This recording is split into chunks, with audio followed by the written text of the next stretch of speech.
Hello again, everybody. So today I've got another video for you, and it is the restoration of my Elite 50. And I've started off by taking off the panel just to get a bit of a look on the inside to see where we stand. And I can already tell that the last owner was in here. Looks like also something else was living in here. But awful dirty in here. This bike was supposedly garaged its whole life, and I can already tell that they had a very dirty garage, or they just decided to never clean this bike. But we're going to get real deep into it and check it out and see where we stand with this bike. I took the cover off of the front of the airbox to find that there was no filter inside the airbox. Unreal. I guess the previous owner decided it didn't need a filter and took the old one out and never put a new one in. That's probably why I couldn't get the carb adjusted right, and the bike would only do like 25 miles an hour.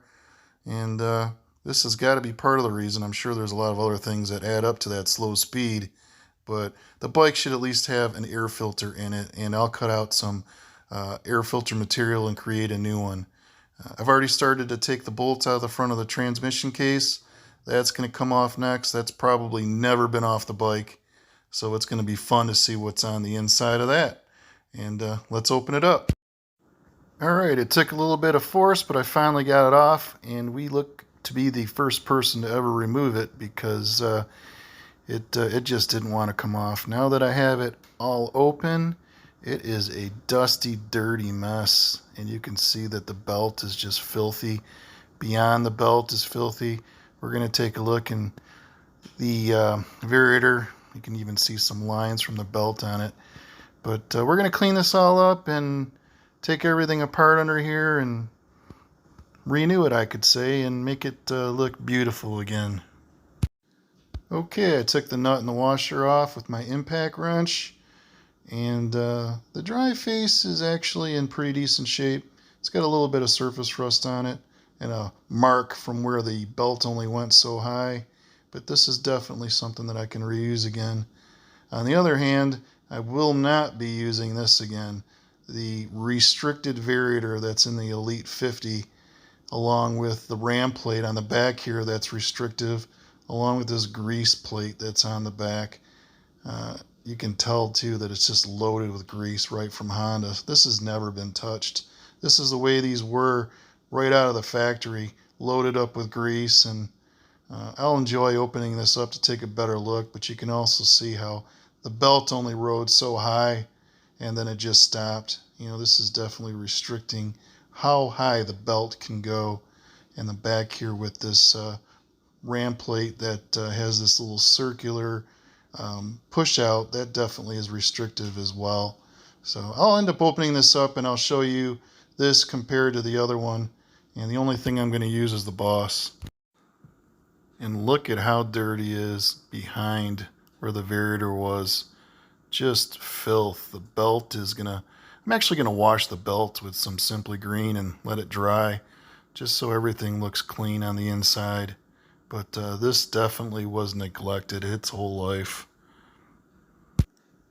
Taking this Variator apart that we plan on not using, this grease plate is definitely never going to go back on the bike. But you can see the grease coming out the sides. You know, right from Honda, this is what they did. And it's just like coming, it's all over my hands, of course. Once I pull this off, you can see here, this is one of the things that they do to restrict you, limiting the travel. But look at the grease coming out. It's all over the rollers. You know, this was supposed to help these bikes. It was supposed to help by putting this grease in, but definitely something that Honda doesn't do anymore. This is what I'm going to put it instead. This is a Kelly Variator with a nice ram plate from an Elite 50S. And we'll use that instead. But one of these rollers, I don't know if it's this one. No, I think it's this one. It's like stuck. It's not even moving.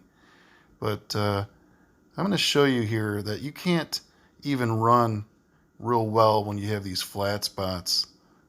Let me put my finger. You can see right there how it's a little flat indention, because these rollers are definitely ready to be replaced. And going forward with this new Variator, much better. Definitely going to give us more travel on the belt, and you can see how it's flat on the back, less restrictive. This is definitely going to be the way to go. Having all these negatives as far as the grease plate and the grease and flat rollers and everything restricting you can see the belt would only go so high, and that's all due to these three things all being the problem. This, and this. Okay, and look at that transmission case, how pretty it looks now. Much better than what it was before. Brake clean and some Simply Green, use it to clean that all up, and it looks a million times better. There is going to be some cleanup that I'm going to have to do on the outside of the case, but that's going to come. I have to take the carburetor off, clean that all up, as well as the outside. All this is going to come off soon too. So we're going to get this looking pretty again. So far so good though. The inside looks great. Well, I got a little ahead of myself. I cleaned the inside of the bell, resurfaced the pads on the clutch, and also installed the new Variator, cleaned the belt up, and we're ready to go. It is looking a million times better. And now I have a gasket that I'll install. I don't know where I found that, but definitely will come in handy. And the transmission cover looks beautiful, much nicer. All the dust, dirt, grime, everything, cleaned it all up. And the inside looks good. The new gasket is installed, and the inside's all clean. Everything looking definitely improved, and nice and pretty inside, much better than it did before. Alright, moving over to the other side, I took the other panel off just to show you how that comes off. There's a couple of screws that go right there into the plastic, right into the purple plastic, that hold the side on, and then also on the back there's one screw that goes there and then two on the very far back. Then you just pull it straight off and the whole panel comes off. And taking actually a look at the panel, wow, it's just in such bad shape that I've decided I can't leave it like this. I have to paint this. Now that I have the panel off, I can get a much better look at underneath here. The exhaust doesn't look too bad. I don't see any holes or anything in it or any big problems. I will definitely take it off though in order to get the rear tire off. And the plastic here that is over the stator looks good, but this tire's got to go. Definitely one of the things that must get replaced. Alright, we removed the plastic cover and took the first two nuts off the exhaust. Both those nuts actually go right here, and there's also two real big bolts that are on the front. Got to remove both those, but keep in mind you need to remove the heat shield, a couple screws right there, in order to get to those first two nuts. After we take the exhaust off, paint that with some real nice barbecue grill paint, and then the front as well we will go ahead and repaint black.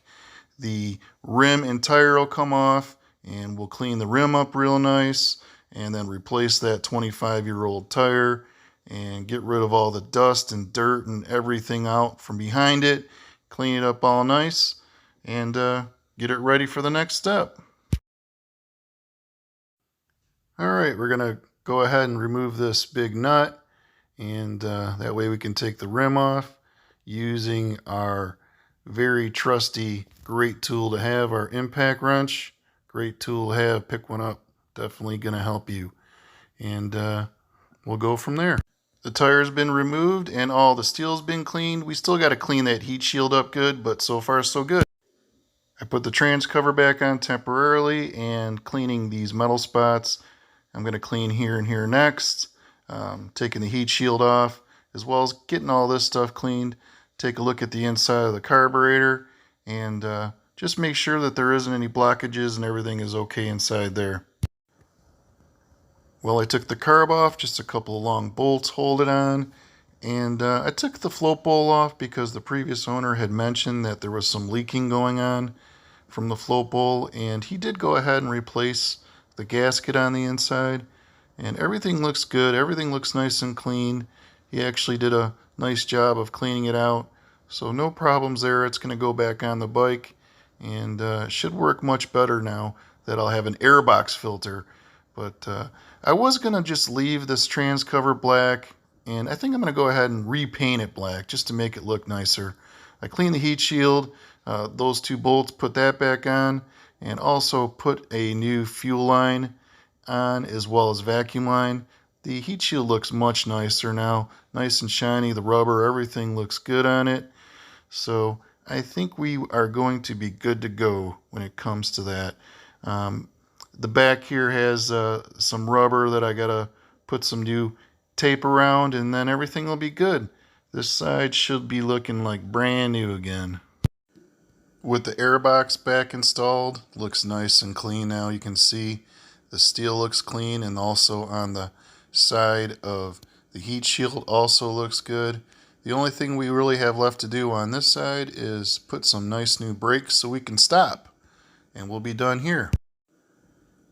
I went ahead and put the airbox back on the carb just to take a look and see how good does it look so far. The trans cover, I'm going to take that off and paint it, but just wanted to get an idea of how it looked. And so far it looks really nice. And clean on the top, clean on the sides, clean back there. Looking real good so far. On to the exhaust.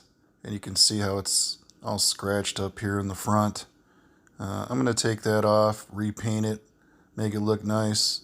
And as far as the rest of the exhaust, I'm going to use some 2000 degree barbecue paint and repaint the whole thing and make it look nice. And when I go to install it, it'll look like brand new again. Right now it just needs a good cleaning and some new paint. I cleaned the airbox cover, that's ready to go. And I just got done draining all the old sludge oil out of the oil reserve. Boy, it was looking nasty. So I'll go ahead and put some nice new clean oil in. I did wipe up this side, including the gas tank too, and it's looking pretty good. And here's the exhaust, looking good with its barbecue grill paint all over it. And also the front shield painted in some nice gloss black. Looking really nice. Ready to go back on the bike. I had purchased some air filter material for a previous bike, and I had plenty for this bike, so I cut me this brand new one out, put some two-stroke oil on it, and it's ready to go. It is going to breathe much better now that it has an air filter where it had nothing before. So moving forward, hopefully the carb will adjust perfectly now that the airbox and the air filter are in place as they should be. I put the airbox cover back on. Also just got done filling up the oil reservoir with some brand new Lucas semi-synthetic 2-cycle oil. And wiped up the side of the gas tank and cleaned up the top real nice. With the exhaust put back together with the shield on it, look at how nice it looks. And that's all due to this barbecue and stove paint that I used. You know, it's actually the color barbecue black, and it looks so much nicer than it did prior to painting it. That little front shield that's in gloss black, that also came out really nice too. That was severely scratched before, and now I just put some of this gloss protective enamel on it, and it came out really nice. There's two pads on the bottom of it right here, and then another one on the other side, and those are in between the exhaust and that shield, so you don't have to worry about the paint chipping or anything. It should be just fine. But came out looking really nice. When you purchase your bike, please take a look at the tires. The first thing look at is the tires. You'll find this little oval date code, and usually it'll have between 3 and 4 numbers. 3 in this case because it's the 6th week of 1995, making these 25 years old. 25 years old. Would you drive a car with 25-year-old tires? I sure as heck wouldn't. Especially, there's only 2 tires saving you from falling and breaking an arm. This should be the first thing you replace on any one of these bikes. Take a good look at the tires, check that date code oval, and make sure that you're riding on something safe, because these definitely are not safe and are ready to go. And the first Kenda tire has been installed. On the inside, I also have a Kenda Tough tube, over twice the thickness of the OEM tube. Great addition, great tubes, but make sure when you get your tire sent to your house, check the date code on the oval. 26th week of 20, telling you that this was made just last year, so you're riding on brand new rubber. Make sure when you install them in the right direction. There will be an arrow on them, but it gives you good peace of mind to know that you have brand new tires on you rather than 25-year-old ones, and hopefully they'll keep you nice and safe. Onto the second rim, I just wanted to show you having the right tools makes it so much easier to install. These spoons I got on Amazon for like 10 bucks, and then having some glass cleaner as well will make it so much easier for you to install them. Make sure you have the right tools. These tubes are super nice and thick, real nice product from Kenda. On a side note, make sure you check your owner's manual. It's going to tell you take a tubeless tire, or it'll say tube and tire. Very important to install the correct tires on your bike. Pretty easy to do when you have the right tools. It took me about 15 minutes to install this tire, making sure I had plenty of Windex around the outside, and the new one slid on with no problems. It looks good, just like the other one did. I went ahead and installed my new brakes, MGO brake shoes, and very simple to install. Once you put them on, they got these nice grooves in them which help with braking, and overall they seem to be a much nicer material than what was originally on there, and it's going to help with the stopping power. Next is putting those tires back on and going from there. Tire and exhaust on, and it looks beautiful. Look at how nice the exhaust and tire looks. Make sure you got the tire going the right direction, but it just looks so nice. It's really coming together, and it looks so much nicer than it did before I started. Transmission cover all nice and painted. Looks so much nicer. Looks like brand new. Much nicer than prior. I'm really glad I decided to paint it. New front tires installed, and definitely looks much beefier with more rubber there. And make sure you got your rubber going in the right direction. And the rim, it looks okay. Definitely room for improvement there. And so far, she is just looking absolutely beautiful. What a shame that the prior owner didn't see the value in keeping this bike looking nice. I'm so glad that I saved it from them and I decided to buy it. Just to let you know, after I took it out for its first ride, it did 25 miles an hour. That's as fast as it would go. It wouldn't go any faster than that. After putting that Kelly Variator in it and that new ram plate, the bike goes 33, 34 miles an hour. Now keep in mind, when I bought one of these brand new in 1987, the fastest that bike would go was 31 miles an hour. I had 2 other friends who owned the same bike, theirs as well, 30 and 31 miles an hour. Now, back in 1987, we had no knowledge of how to tinker with these. There was no eBay, there was no internet, there was no way of knowing, exactly what to do and what to change on these bikes to make them go faster. So it's just great in retrospect to have the same bike and be able to make just a few changes. I mean, I just put a different Variator in it, a different ram plate. Those 2 things alone with cleaning everything up, The bike does 34. I mean, 34 miles an hour from 25. And I marked on the Variator with some black magic marker. I want to see how high I can get that belt to ride compared to what it was on the old Variator, and I'm hoping that it's a big difference. But so far, definitely great improvement. If I only knew then what I know now. But these are some pictures of the bike prior. This is when I first got the bike. I haven't showed you it all put together with the panels, and that's because I made the decision that I'm going to sand these panels down and I'm going to repaint them gloss black and clear coat them and make them look brand new and just make the bike look as nice as it deserves to. And I'm really looking forward to finishing it up. But this is part one of the video, just getting the bike cleaned up, getting it back together again. And then after I paint up the plastics, I'm also going to paint the rims, make those look nice, and put the whole package together. And that'll all be in the part two video. So this is just showing you a prior video again of what it looked like when I first started. And hopefully at the end of this second video, you as well appreciate this bike and what it is, and just how much fun I've had so far with fixing her up. But that's going to do it for this video.